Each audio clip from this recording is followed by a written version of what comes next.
Really? Hari ini senang banget karena ini adalah Hari ini senang banget karena akhirnya aku bisa launching dokumenter pendek aku bersama Konservasi Indonesia. Ini dikerjain udah dari Oktober tahun lalu dan aku udah gatel banget pengen posting tapi kan nggak bisa ya karena supaya pas tayang baru aku bisa posting footage-nya karena luar biasa sekali alam Kaimana ini. Dan aku senang banget akhirnya hobi aku di laut bisa bisa memberikan kontribusi gitu ya untuk konservasi di Indonesia gitu. Reaksi pertama kali diajak langsung ke Kaimana gimana? Kita searching dulu atau gimana cari tahu? Pasti seneng banget karena yang tadi aku bilang aku tuh diving kan dari 3 tahun lalu ya. Kaimana tuh udah pasti masuk wishlist gitu. Karena aku seneng banget ke dive spot yang mungkin jarang dikunjungi sama orang gitu ya. Makanya aku udah catat tuh pengen banget ke Kaimana, apalagi alamnya selain bawah lautnya, pulau-pulaunya, hutannya juga bagus banget gitu. Nah, akhirnya bisa dapat kesempatan ke Kaimana bukan cuma berlibur, tapi kita mengerjakan project untuk konservasi yang dimana itu juga passion aku juga. Makanya aku punya komunitas generasi peduli bumi. Jadinya seneng banget bisa diving sambil kerja juga gitu, dan akhirnya bisa tayang dokumenter pendeknya bersama Konservasi Indonesia. Dan ini dokumenter pendek pertama aku juga, aku nggak pernah bikin film dokumenter sebelumnya. Akhirnya bisa bikin sesuai dengan apa yang aku suka gitu. Buat kamu yang suka diving ini, sebenarnya Kaimana itu salah satu yang sudah cukup terkenal belum sih di kalangan orang pecinta diving, atau mungkin saat ini masih butuh blasting untuk publish gitu saat ini? Masih butuh banget, makanya itu alasannya kenapa film dokumenternya itu di Kaimana gitu. Selain karena tadi di Teluk Bicari itu satu-satunya spot diving yang dimana kita bisa menemukan interaksi antara hiu paus dan lumba-lumba gitu. Kan biasa lumba-lumba di mana, hiu paus di mana gitu ya. Ini nyebur langsung ketemu sama lumba-lumba dan hiu paus yang tadi dilihat di film dokumenternya gitu ya. Tapi nggak banyak yang tahu karena pas aku ke Kaimana terus aku ngomongin Teluk Bicari, teman-teman aku yang diving juga emang ada apa di sana gitu.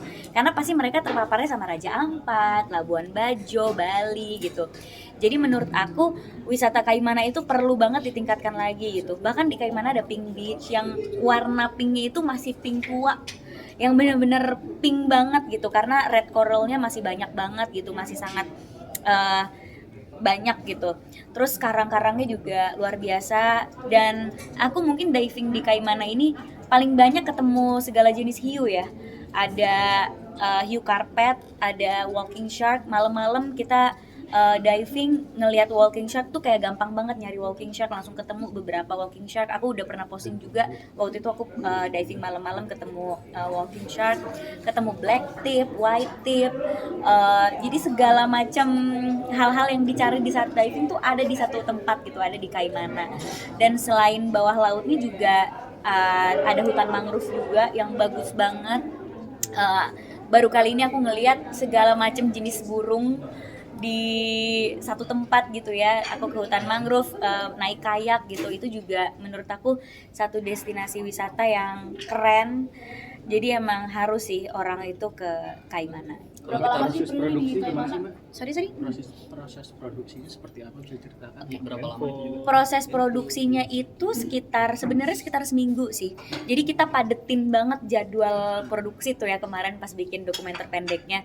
Hari pertama nyampe langsung kita diving ke Teluk Bicari, kita ambil semua footage di sana, terus diving lagi. Jadi sehari itu bisa 4 kali diving.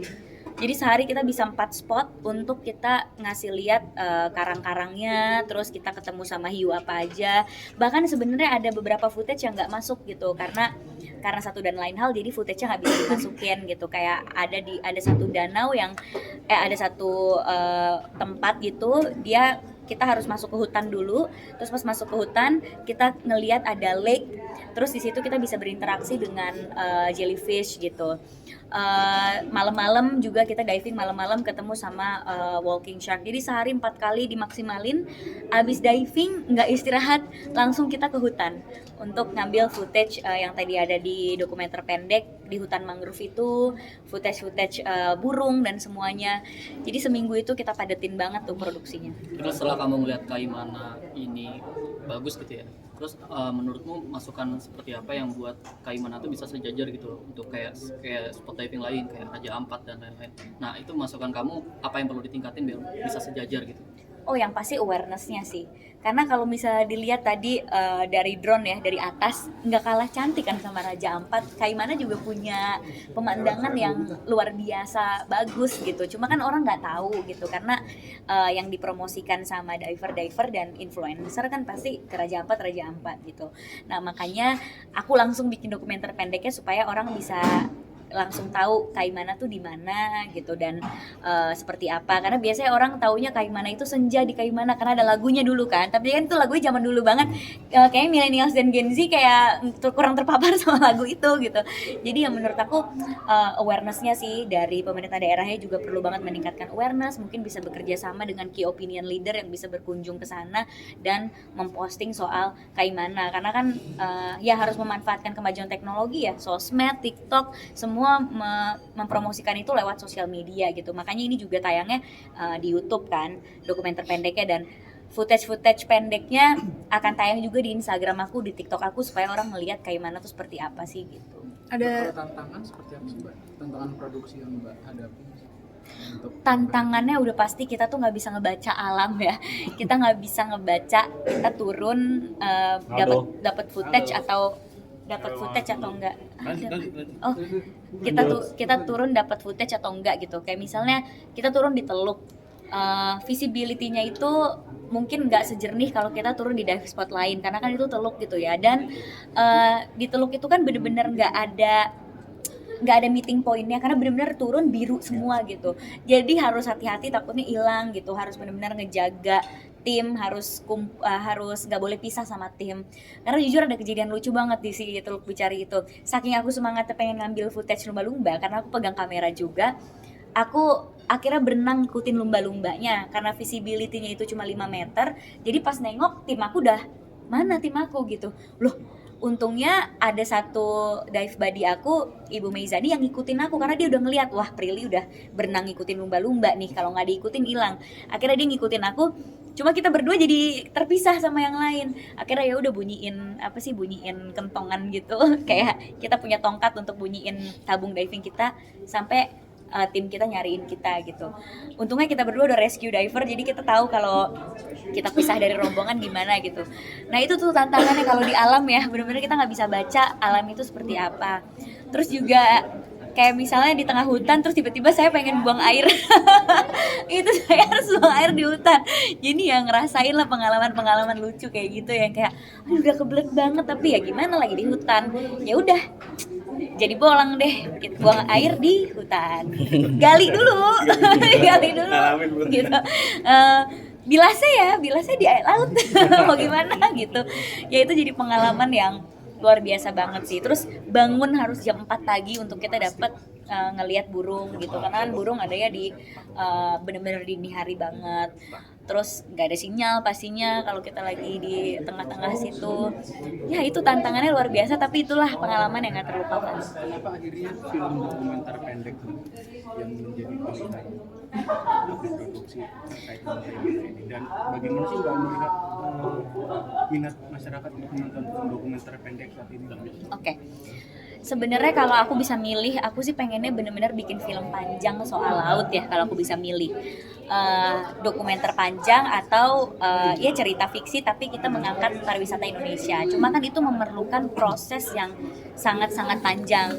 Nah untuk waktu yang aku punya, waktu yang sangat singkat ini, bagaimana kita memaksimalkan nih produksinya. Nah yang paling memungkinkan adalah dokumenter pendek, karena waktu itu kita kerjain di Oktober waktu itu juga saya lagi sibuk-sibuknya ngatur Festival Film Indonesia tuh, karena lagi malam nominasi, bulan depannya malam anugerah gitu. Ya udah, jadi yang paling memungkinkan adalah dokumenter pendek karena waktu produksinya itu cuma seminggu dan nggak memerlukan alat yang berat gitu untuk memproduksi dokumenter pendek. Sedangkan kalau film panjang kan mungkin kita harus pakai kamera apa untuk bisa tayang di layar lebar, untuk bisa memenuhi kualitas yang diinginkan sama masyarakat untuk film panjang. Jadi yang paling memungkinkan untuk saat ini adalah dokumenter pendek. Tapi kalau ditanya cita-cita saya sih pengen banget bikin film panjang soal laut gitu, entah itu dokumenter atau itu cerita fiksi tapi ketika kita nonton filmnya kita mempromosikan laut Indonesia atau alam Indonesia gitu. Terkait minat Teman menonton Prilly, pesan apa yang mau disampaikan Prilly Oh sorry. dari film ini? Oke, Pesan. ini dulu berarti ya. Menurut aku minat orang untuk nonton dokumenter tuh masih tinggi banget ya. Makanya banyak banget film-film dokumenter pendek maupun panjang yang masih diproduksi hingga saat ini. Cuma bagaimana kita mengemasnya aja sih, karena kita harus tahu nih target audiens kita siapa sih. Kita pengen film dokumenter ini ditonton sama siapa.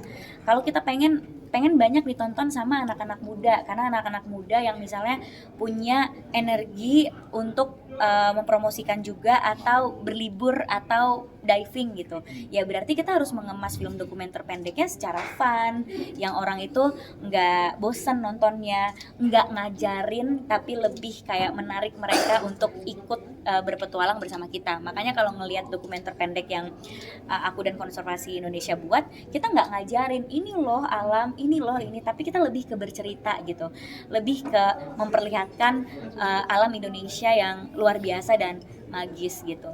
Dan pertanyaan selanjutnya, harapannya yang pasti yang nonton semoga banyak, tapi selain banyak, ketika orang menonton dokumenter pendek ini langsung ada aksi yang ingin mereka lakukan. Misalnya jadi tertarik untuk menjaga lingkungan, tertarik untuk mengadaptasi gaya hidup ramah lingkungan, tertarik untuk liburan di Indonesia dulu gitu, baru di luar negeri, atau tertarik ambil diving license supaya bisa ikut menikmati keindahan bawah laut Indonesia gitu.